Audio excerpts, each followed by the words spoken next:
जय श्री कृष्णा। राधे राधे दोस्तों हिंदू धर्म में गुरु पूर्णिमा को बेहद पवित्र और आध्यात्मिक महत्व का दिन माना जाता है। हर साल ये पर्व आषाढ़ मास की शुक्ल पक्ष की पूर्णिमा तिथि को मनाया जाता है। यही दिन व्यास पूर्णिमा और वेद व्यास जयंती के रूप में भी श्रद्धा से मनाया जाता है, क्योंकि इसी दिन महर्षि वेद व्यास जी का जन्म हुआ था। उन्होंने न केवल महाभारत बल्कि श्रीमद् भागवत, 18 पुराण और ब्रह्म सूत्र जैसे ग्रंथों की रचना करके सनातन धर्म को अमूल्य धरोहर दी थी।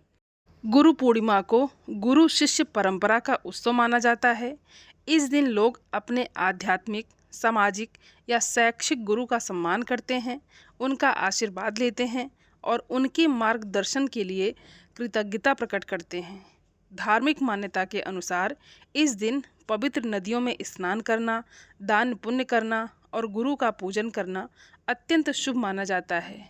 गुरु पूर्णिमा केवल एक पर्व नहीं बल्कि उस ज्ञान की आराधना है जो जीवन के अंधकार को मिटाकर हमें सही राह दिखाता है। और आषाढ़ पूर्णिमा को गुरु पूर्णिमा के नाम से भी जाना जाता है। ऐसी मान्यता है कि जिन गुरुओं ने हमें गढ़ने में अपना योगदान दिया है, उनके प्रति हमें कृतज्ञता का भाव बनाए रखना चाहिए और उसे प्रकट करने के दिन के तौर पर ही गुरु पूर्णिमा का त्यौहार मनाया जाता है। वैसे तो प्रत्येक दिन ही अपने गुरुजनों का सम्मान करना चाहिए, उनकी आज्ञा का पालन करना चाहिए, लेकिन गुरु पूर्णिमा के दिन किए गए सम्मान, स्नान, दान और उपवास आदि के कार्य बहुत ही शुभ फलदायी माने गए हैं। मान्यता है कि गुरु पूर्णिमा के दिन गुरुओं का आदर सम्मान करने से जीवन में सकारात्मकता आती है और जीवन में जो भी बाधाएं होती हैं वो सब दूर हो जाती हैं। इस दिन गुरु मंत्र लेने की भी परंपरा है। मान्यताओं के अनुसार इस दिन महर्षि वेद व्यास जी का जन्म हुआ था। सनातन धर्म में गुरु पूर्णिमा के दिन वेदों के रचयिता वेद व्यास जी का जन्मोत्सव भी मनाया जाता है। इसलिए गुरु पूर्णिमा को व्यास पूर्णिमा के नाम से भी जाना जाता है। महर्षि वेद व्यास जी को जगत का प्रथम गुरु माना जाता है। शास्त्रों के अनुसार महर्षि वेद व्यास जी भगवान विष्णु के ही अंश स्वरूप हैं। वेदों में गुरु को ब्रह्मा, विष्णु और महेश का स्वरूप बताया है। गुरु के साथ ही माता पिता को भी गुरु के समान मानकर उनसे सीख लेना चाहिए और उनका सम्मान करना चाहिए। इसके अलावा पूर्णिमा तिथि पर भगवान विष्णु और माँ लक्ष्मी जी की भी पूजा की जाती है। साथ ही इस दिन चंद्रमा अपनी 16 कलाओं से युक्त होते हैं, तो चंद्रमा की पूजा भी रात के समय की जाती है। चंद्रमा को अर्घ्य दिया जाता है, जिससे मानसिक तनाव से मुक्ति मिलती है और अगर कुंडली में चंद्र दोष हो तो वो भी दूर होता है। आइए अब जानते हैं कि साल 2025 में गुरु पूर्णिमा कब है, पूर्णिमा तिथि कब से शुरू और कब समाप्त होगी, चंद्रोदय का समय क्या रहेगा, पूर्णिमा का स्नान, दान और व्रत किस दिन किया जाएगा और अगर इस दिन भद्रा लग रही है तो भद्रा काल कब से कब तक रहेगा।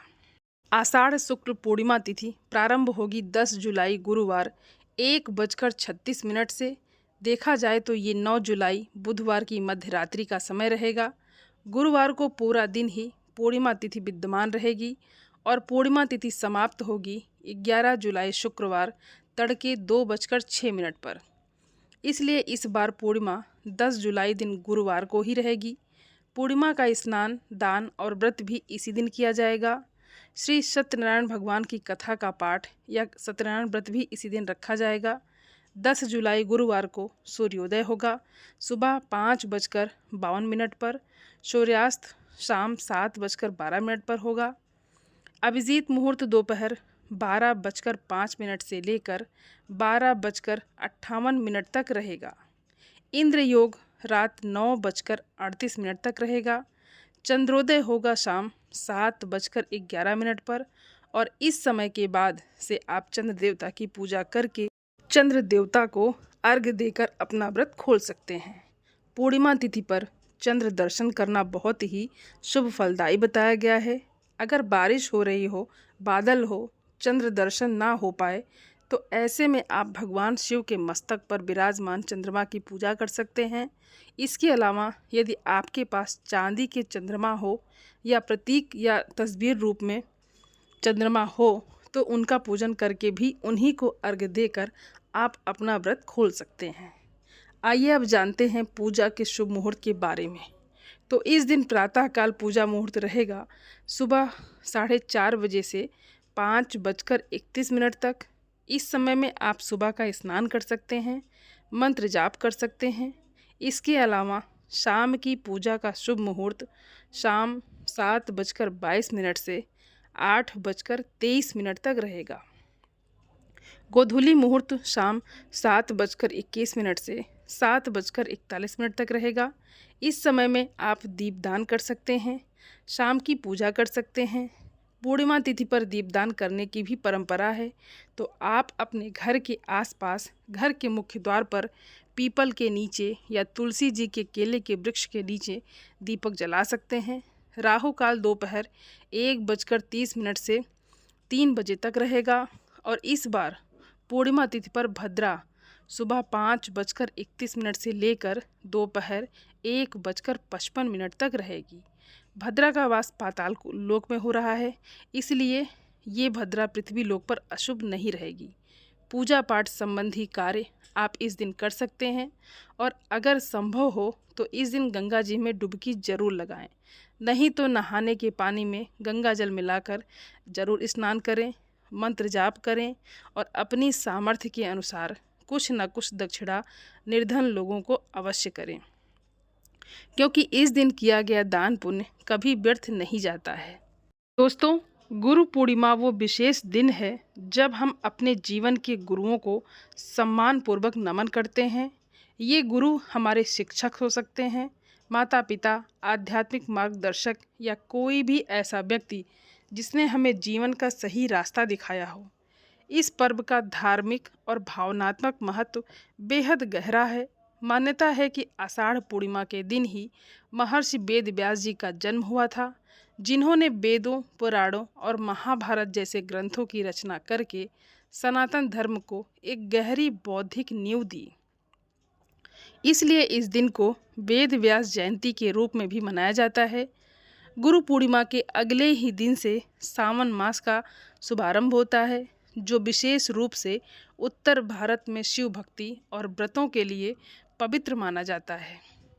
इस अवसर पर भगवान विष्णु, माँ लक्ष्मी और वेद व्यास जी की पूजा करने का विशेष महत्व होता है। इस दिन लोग अपने गुरुओं का आशीर्वाद लेते हैं, उन्हें उपहार अर्पित करते हैं और उनके प्रति अपनी कृतज्ञता व्यक्त करते हैं। गुरु पूर्णिमा केवल परंपरा नहीं बल्कि उस सच्चे ज्ञान और मार्गदर्शन की पूजा है जो जीवन को सार्थक बनाता है। दोस्तों, गुरु पूर्णिमा पर अगर आप पंडित जी को बुलाकर सत्यनारायण भगवान की कथा करवा पाने में असमर्थ हैं तो चिंता बिल्कुल भी ना करें। आप भगवान विष्णु की पूजा स्वयं करके भी शुभ फल पा सकते हैं। भगवान विष्णु की पूजा में तुलसी, धूप, दीप, गंध, पुष्प और पीले फल चढ़ाएं, श्री हरि का स्मरण करें और अपनी मनोकामना बताएं। भक्ति भाव से पूजा करना ज़रूरी है। पूजा के बाद भगवान को अलग अलग तरह के पकवानों का भोग लगाएं और प्रणाम करें और फिर भोग को प्रसाद के रूप में सभी लोगों में बांट दें।